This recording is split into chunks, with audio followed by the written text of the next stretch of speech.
In a short clash near Avdiivka, at least 2 Russian armored vehicles were destroyed, 1 tank was knocked out, and several Russian infantry groups were pinned down in open ground. This was not a major offensive, and it did not redraw the map. Yet it clearly shows that something is changing on the Donetsk front. Ukrainian units are shifting toward fast and mobile strikes that hit hard, pull back, and then return to apply pressure again before the other side can reset. In the Avdiivka area, a unit from the 47th Mechanized Brigade used Bradley infantry fighting vehicles to launch a sequence of actions that looked risky on the surface, but were carefully planned and tightly timed. The real story is not only about how many Russian vehicles were lost. What matters more is how Ukrainian forces combined reconnaissance, armored vehicles, and drones to push Russian units into a reactive position, even while Russia still had artillery and larger troop numbers available. Each Russian response came late and cost more than expected. If this pattern continues, Avdiivka may become a clear example of how the Donetsk front is being worn down step by step, rather than broken in one blow. The key question now is simple and unsettling. Was this just one isolated clash? Or is it the early sign of a new way of fighting taking shape? Avdiivka remains a strategic flashpoint because its location turns every local clash into a pressure test for both sides on the Donetsk front. The city sits directly next to Donetsk and has long functioned as a hard edge where front lines press against urban and industrial space, which means any movement there carries weight beyond a single village or trench. For Russian forces, Avdiivka is not only another target on the map, but a gateway that can reduce artillery pressure on Donetsk and help protect deeper rear areas from constant fire. Holding or advancing around this area allows Russian units to shorten supply routes, stabilize nearby positions, and claim progress near one of the most politically sensitive cities in the region. For Ukraine, the value of Avdiivka is measured differently.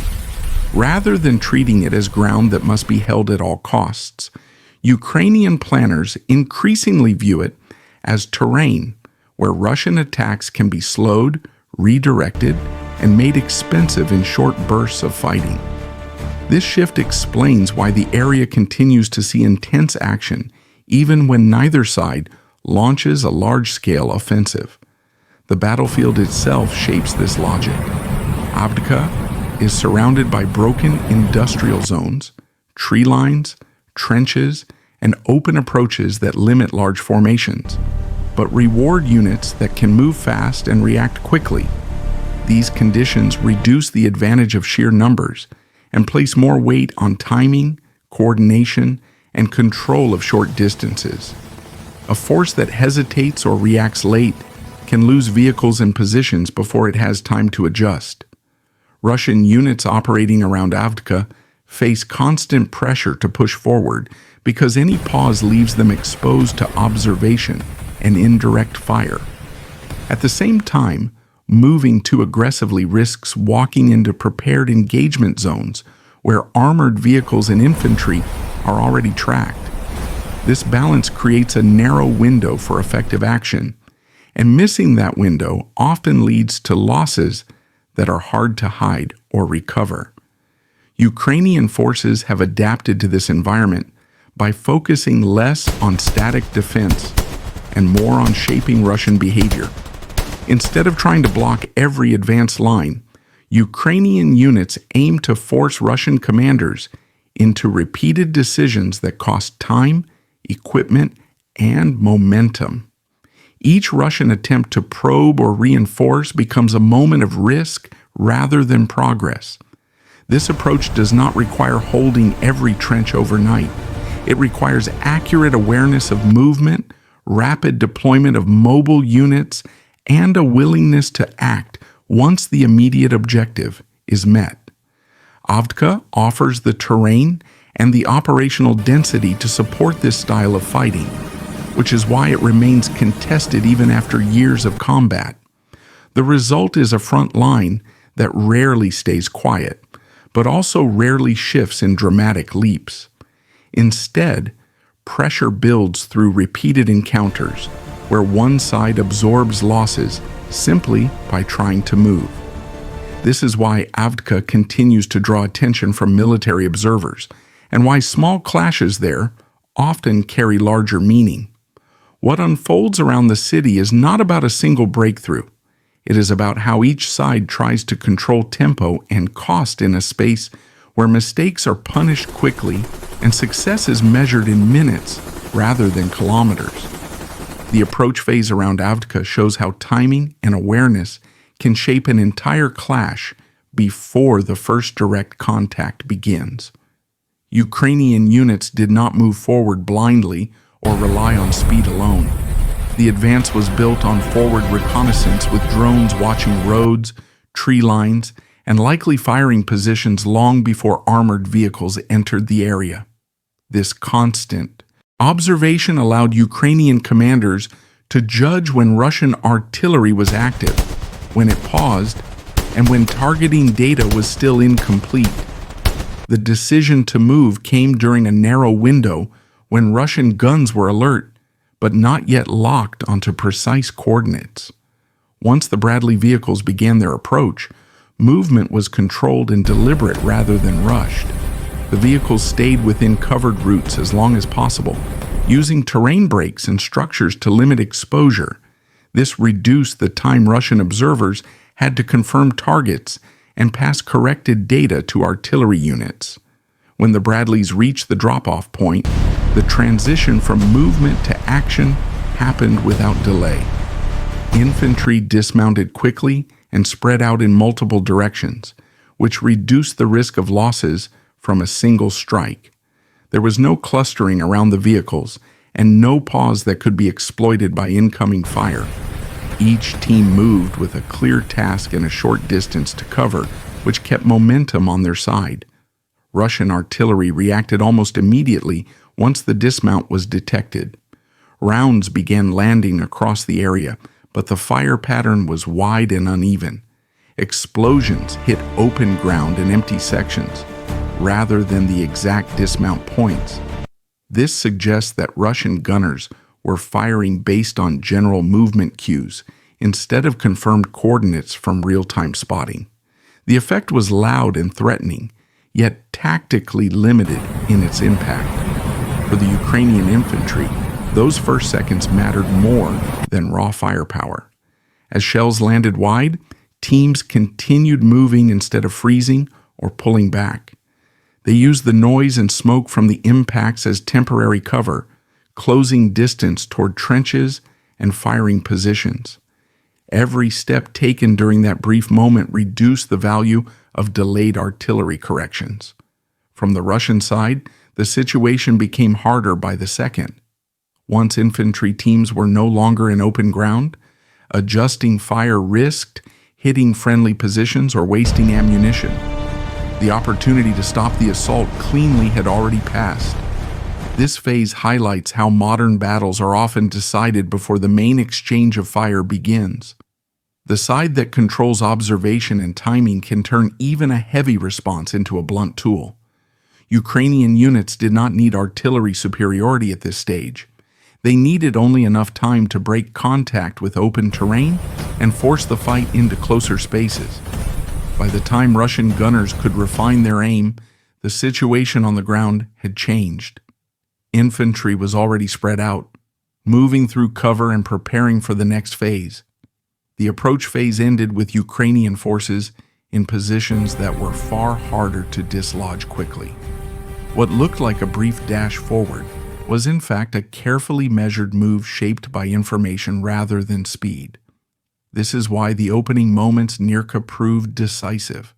They did not guarantee success on their own, but they removed Russia's best chance to stop the action early. Once that window closed, the fight shifted on Ukrainian terms, setting the conditions for everything that followed. The direct clash phase exposed serious problems for Russian armored units once the fight moved into close range. As Ukrainian infantry settled into forward positions, Russian commanders pushed reinforcements toward the contact zone in an urgent attempt to regain control. 2 BTR-82, armored personnel carriers advanced along a direct route, moving fast and in a straight line, which suggested a priority on speed rather than protection. This choice reduced reaction time, but also removed flexibility because the vehicles had little room to change direction once they were committed to the approach. Ukrainian Bradley crews detected the movement early and adjusted their focus toward the advancing armor. At close distance, the Bradley did not need to maneuver aggressively because the targets were already exposed. Direct fire was applied with precision, and the first BTR was hit and stopped almost immediately. Flames and smoke marked the point of impact, and momentum disappeared in seconds. The second BTR followed the same path and faced the same outcome. Before its crew could react or deploy infantry under cover, it was struck and disabled as well. What was meant to be a reinforcement surge collapsed into a loss of vehicles within moments. The engagement showed how linear movement under observation can turn speed into vulnerability rather than advantage. With both armored carriers neutralized, Russian infantry inside and around the vehicles were forced into the open. Without mobile cover, soldiers scattered across exposed ground trying to reach whatever terrain features were available. This moment was critical because infantry outside their vehicles lost protection from both fire and fragmentation. The battlefield shifted from organized movement to survival, which sharply reduced Russian ability to coordinate any follow-on action. At the same time, another contact developed along a nearby axis. A Bradley operating in a supporting role identified an armored target at close range. Once the position was confirmed, an anti-tank missile was launched, striking the vehicle before it could reposition or bring its weapon to bear. The hit removed another armored threat from the area and narrowed Russian options even further. Additional Russian infantry fighting vehicles were detected in static or semi-static positions. Direct fire from the Bradley was used to engage these targets, and at least one BMP was destroyed during the exchange. Each loss reduced pressure on Ukrainian infantry and increased the difficulty for Russian units attempting to stabilize the line. What made this phase decisive was not the number of shots fired, but the sequence in which events unfolded. Russian armor entered the fight after Ukrainian forces had already gained awareness and favorable angles. By the time the BTRS arrived, the environment no longer allowed for safe deployment or effective support. The close-range clash revealed a wider issue. Armored vehicles designed to deliver infantry quickly struggled when faced with accurate fire and early detection. Without coordination, smoke, or layered support, these platforms became targets instead of tools. For Ukrainian forces, this moment confirmed that the engagement had shifted in their favor. Armored threats were reduced, infantry pressure eased, and the initiative stayed firmly on one side. The battlefield did not quiet down, but the direction of the fight was already decided. The withdrawal phase revealed the clearest difference in tactical thinking once the immediate objectives had been achieved. After reducing armored threats and easing pressure on forward infantry, Ukrainian units did not attempt to hold ground at all costs.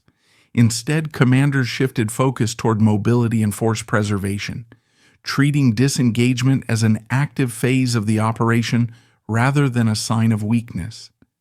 This decision mattered because the battlefield around Avdiivka punishes units that stay exposed longer than necessary. Bradley vehicles played a central role during this moment. Rather than pulling back immediately, they maintained controlled fire toward known Russian firing areas, which limited the ability of enemy units to pursue or reorganize. This consistent suppressive fire established a secure pathway, enabling foot soldiers to retreat methodically. maintaining proper intervals and alignment as directed. The pullback proceeded in an organized manner, avoiding any chaotic scramble. Such discipline minimized disorder amid intense conditions. While Ukrainian troops repositioned, Russian elements tried to interfere using anti-tank systems and artillery barrages. A Bradley was seen executing abrupt evasive maneuvers when a rocket approached, altering velocity and path to dodge impact. Shortly after, mortar shells exploded in the vicinity, but the armored vehicle had already relocated once more. These moves weren't impulsive reflexes. They stem from drilled instincts focused on foresight and swift adjustments. In contrast, another Bradley suffered a worse fate. Amid the same segment of the operation, it sustained several strikes that impaired its locomotion, compelling it to halt. Even with the mobility failure, the occupants stayed safe within the armored shell, and no deaths occurred at that instant. The immobilized Bradley avoided becoming a total write-off, as a companion vehicle swiftly intervened to evacuate the team and withdraw under protection. This episode underscores the importance of endurance, even if a unit is disabled. An inoperable asset is typically deemed destroyed, but safeguarding experienced personnel sustains fighting capability far beyond the machinery. Here, the capacity to rescue fighters stopped an operational hiccup from escalating into a personnel tragedy. During the entire extraction, Ukrainian groups prevented the retreat from devolving into a pursuit. Bradley gunfire stayed precise and targeted, prioritizing area denial over outright elimination. The objective was to secure the zone only as needed to finish the relocation, then disengage prior to Russian coordination of a strong counter. Russian troops struggled to capitalize on the moment, lacking robust armored backing and facing ongoing surveillance. Any advance invited severe hazards. Each step revealed locations to counterfire, which deterred bold advances and hampered response times. This stage illustrates that contemporary warfare persists beyond the cessation of direct engagement. Exiting the combat zone is as intricate as initiating it, and errors in retreat frequently inflict greater casualties than the opening skirmish. Ukrainian forces approach this with gravity, leveraging gear and preparation to mitigate dangers instead of pursuing emblematic terrain. The outcome was an efficient separation that conserved lives and assets while sustaining strain on the adversary. Rather than a breakdown or flight amid bombardment, the retreat bolstered dominance over pacing. In conflicts gauged by seconds and yards, that mastery can outweigh defending a fixed spot. The subsequent stage revealed that tension didn't cease with the pullback, as Ukrainian forces viewed it as a repositioning, not a halt. Following the disengagement of soldiers and machines from close-range fighting, Ukrainian leaders resumed influencing the terrain through integrated use of armored units, unmanned aerial vehicles, and reconnaissance. Bradley units reverted to auxiliary functions in tandem with Abrams tanks, forming a synergy where agility, defense, and potent weaponry collaborated in confined areas. This integration was crucial, permitting Ukrainian teams to menace various axes simultaneously while remaining elusive and difficult to pin down. As these groups maneuvered, first-person view drones emerged above and across probable ingress paths. Their function extended past direct hits, as they also monitored pathways, exposed terrain, and compromised routes where backups could try to advance. When Russian armor sought to push ahead, drones either directed ordnance or engaged outright, compelling operators to decelerate, halt, or divert. Every pause diminished prospects for synchronized countermeasures and heightened susceptibility to subsequent interventions. This unrelenting oversight altered Russian behavior post-initial confrontation. Rather than reassembling promptly, Leaders split focus between fortifying sites and scanning the airspace. Any relocation chanced attracting drone scrutiny, whereas immobility risked being charted and struck afterward. The dilemma rendered minor choices expensive and postponed momentum restoration. Bradley and Abrams operators exploited this to dominate territory without launching a comprehensive attack. They progressed sufficiently to imperil critical avenues, then repositioned before patterns emerged. Shots were delivered judiciously, not for territorial grabs but to block secure passages and upset schedules. The impact accumulated as each brief clash compelled Russian elements to expend duration and supplies for marginal benefits. FPV drones were pivotal in sustaining this strain. By scouting ahead of heavy units, they diminished unknowns and enabled vehicles to proceed with assurance. Upon drones spotting new activity, armored groups modified stance or trajectory, averting ambushes and curbing threats. This synchronization avoided needing vast arrays or prolonged vulnerability. Still, it maintained instability for the opposition. Russian forces confronted a tough dilemma. Consequently, massing troops amplified detection risks, while scattering weakened counteroffensive potential.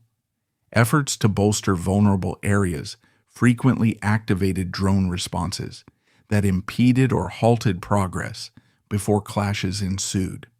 Gradually, this pattern complicated initiative recovery without tolerating elevated attrition. Notable in this segment is moderation. Ukraine refrained from seeking a spectacular penetration or retaining advanced terrain through the night. Instead, it emphasized preserving localized superiority via iterative strain that remained sub-major offensive levels. This tactic safeguarded resources while imposing ongoing burden on Russian groups. The combat zone near Avdiivka evolved from map-based boundaries to option dominance. Each Russian action entailed peril, whereas Ukrainian forces preserved latitude to select engagement timing and location. That equilibrium enabled Ukraine to stay proactive sans escalation to expensive campaigns. Ultimately, strain transformed into an instrument, not an occurrence. Through post-retreat fusion of armor and drones, Ukrainian teams guaranteed the conflict didn't genuinely idle. It morphed form, moderated rhythm, and remained erratic, securing authority locally without mandating broad investment. The engagements around Avdiivka weren't pivotal map alterations, with no boundary realignments overnight. They demonstrated Ukraine's alteration of combat cadence along the Donetsk line, applying strain sans the expense of static defense with substantial casualties.